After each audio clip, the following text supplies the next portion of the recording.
کبھی تم ایسے فیز سے گزرے ہو جہاں سب کچھ ٹوٹ سا گیا ہو، جہاں ہر دعا بے اثر لگتی ہو اور لگتا ہو کہ اللہ نے تمہیں چھوڑ دیا ہے؟ آج میں تمہیں ایک ایسے لڑکے کی کہانی سناتی ہوں جس کا نام علی تھا۔ علی ایک عام سا لڑکا تھا، خوش مزاج، ہنس مکھ اور بہت سارے خواب دیکھنے والا۔ اس کے گھر کے حالات اچھے نہیں تھے، لیکن وہ ہمیشہ صبح اٹھ کر یہی دعا کرتا تھا، یا اللہ میری ماں کے چہرے پر ہمیشہ مسکراہٹ بنی رہے۔ لیکن زندگی نے علی کے لیے کچھ اور لکھا تھا۔ ایک دن اس کی والدہ کی طبیعت بہت خراب ہو گئی۔ وہ اس کو ہاسپٹل لے کر گیا تو پتہ چلا کہ ماں کو کینسر ہے۔ بس پھر کیا تھا، ہاسپٹل کے چکر لگنا شروع ہو گئے۔ علاج بہت مہنگا تھا۔ علی نے اپنی جاب چھوڑ دی کیونکہ اس کا آفس بہت دور پڑتا تھا۔ وہ اپنی ماں کی خدمت نہیں کر پاتا تھا، لیکن جاب چھوڑنے کے بعد اس کو مالی مشکلات کا مزید سامنا کرنا پڑا۔ علی نے مدد مانگنا شروع کی، لیکن ہر دروازہ بند ملتا تھا۔ اس وقت اسے لگا اللہ نے اسے چھوڑ دیا ہے۔ دعا کرتا تھا، راتوں کو روتا بھی تھا، لیکن جواب صرف خاموشی۔ دن بیت گئے اور ایک رات علی مسجد کے کونے میں بیٹھ کر رو پڑا۔ اس نے کہا، یا اللہ اگر تو سچ میں میرے ساتھ ہے تو مجھے کوئی راستہ دکھا، مجھے کوئی اشارہ دے، میں تو تھک گیا ہوں۔ اور نہ جانے کب اس کی اسی مسجد میں آنکھ لگ گئی اور سوتے ہوئے اس نے خواب میں دیکھا کہ ایک بزرگ قرآن پڑھ رہے ہیں۔ بزرگ نے کہا، بیٹا علی میرے پاس آ کر بیٹھ جاؤ۔ علی ان کے پاس جا کر بیٹھ جاتا ہے اور وہ قرآن کی تلاوت شروع کرتے ہیں، اور جو آیت پڑھتے ہیں وہ یہ تھی، وَلْسَوْفَ يُؤْتِكَ رَبُّكَ فَتَرْضَىٰ، اور تمہیں پروردگار عنقریب وہ کچھ عطا فرمائے گا کہ تم خوش ہو جاؤ گے۔ اسی اثنا میں علی کی آنکھ کھل جاتی ہے اور وہ سوچتا ہے کہ اس آیت کا مطلب کیا تھا، جبکہ اس کی زندگی میں تو سب کچھ عجیب ہو رہا تھا۔ لیکن اس نے امید کا دامن نہ چھوڑا اور اس کو ایسا فیل ہوا کہ جیسے یہ آیت اسی کے لیے ہی اتری تھی، اور اللہ اس کو کہنا چاہ رہا تھا کہ بس تھوڑا سا صبر اور کر لو، میں نے تمہیں چھوڑا نہیں ہے اور ان قریب تمہاری ہر خواہش پوری ہونے والی ہے۔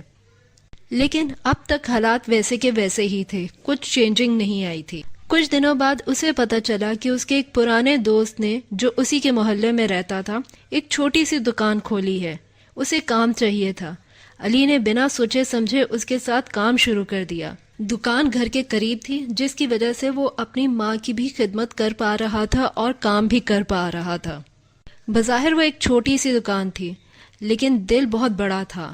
علی نے ایمانداری سے کام شروع کیا اور کچھ مہینے بعد وہ دکان چل پڑی۔ پھر علی اور اس کے دوست نے مل کر ایک چھوٹی سی کیٹرنگ سروس شروع کی۔ وقت گزر گیا اور وہ چھوٹی سی دکان ایک بہت بڑے بزنس میں بدل گئی۔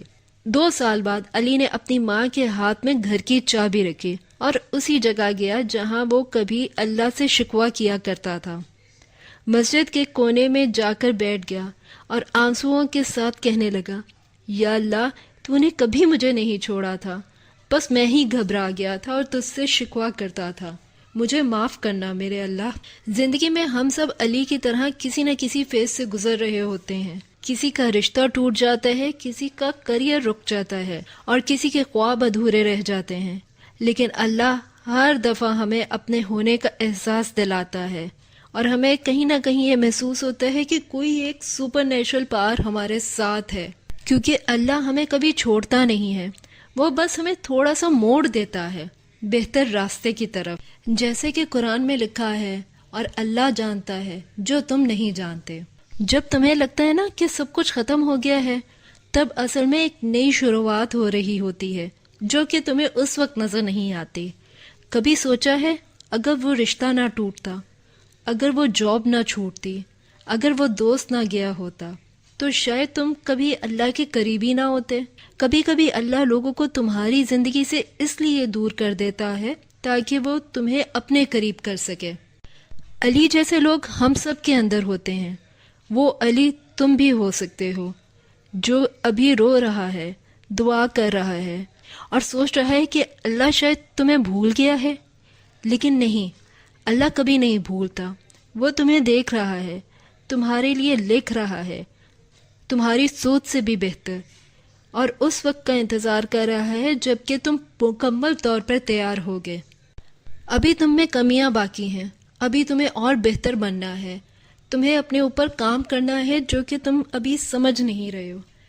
تم شاید ابھی سیدھے راستے پر نہیں ہو، اپنے راستے کو درست کرنے کی تمہیں ضرورت ہے، اور پھر دیکھنا تمہیں وہ سب کچھ ملے گا جو تمہارے وہم و گمان میں بھی نہیں ہوگا، کیونکہ اللہ بہت دینے والا ہے۔ تو اگر تم ابھی کسی مشکل میں ہو، کسی لاس میں ہو، کسی ہارٹ بریک یا کسی کنفیوژن میں، تو گھبرانا مت، صرف اتنا کہنا، یا اللہ مجھے یقین ہے تو میرے ساتھ ہے، اور دیکھو کیسے راستے خود بن جاتے ہیں۔ جب سب کچھ ٹوٹ جائے تب بھی دل کے اندر سے آواز رہنی چاہیے کہ اللہ تمہارے ساتھ ہے، اللہ کبھی نہیں چھوڑتا۔ بس تم مایوسی کا شکار ہو جاتے ہو اور جلد بازی میں کچھ غلط قدم اٹھا بیٹھتے ہو، اور اپنے طرف آنے والی رحمتوں کا دروازہ اپنے ہاتھ سے بند کر دیتے ہو۔ تمہیں یہ احساس ہی نہیں ہوتا ہے کہ تمہارے اوپر آنے والی مشکل بس ذرا سی مشکل ہے، جس کا دورانیہ بھی بس ذرا سا ہی ہے، لیکن تم ہمت ہار بیٹھتے ہو اور جو دروازے تمہارے لیے کھلنے ہوتے ہیں ان کو خود بند کر دیتے ہو۔ دیکھو زندگی کسی کی آسان نہیں ہوتی، لیکن اللہ کے ساتھ دوستی کر کے ہم اس کو آسان بنا سکتے ہیں۔ یہ زیادہ مشکل کام نہیں ہے، بس تمہیں تھوڑا سا اپنے اوپر کام کرنے کی ضرورت ہے۔ دنیا کو سنوارنے کی ضرورت نہیں، بلکہ اپنے آپ کو سنوارنے کی ضرورت ہے۔ اور سنو، اللہ پر یقین ویسے تو ایک عام سی بات ہے، لیکن جب اس کا مطلب سمجھ میں آ جائے تو یہ بہت بڑے بڑے طوفانوں سے بھی لڑوا جاتی ہے، کیونکہ آپ کو یقین ہوتا ہے کہ آپ کا اللہ آپ کے ساتھ ہے، اور جب اللہ ساتھ ہو جائے تو دنیا ساتھ ہو نہ ہو کوئی فرق ہی نہیں پڑتا۔ بس پھر اسی اطمینان اور یقین کے ساتھ آگے بڑھتے چلو کہ اللہ تمہارے ساتھ ہے، اور وہ تمہاری ہر مشکل سے تمہیں نکال دے گا انشاءاللہ۔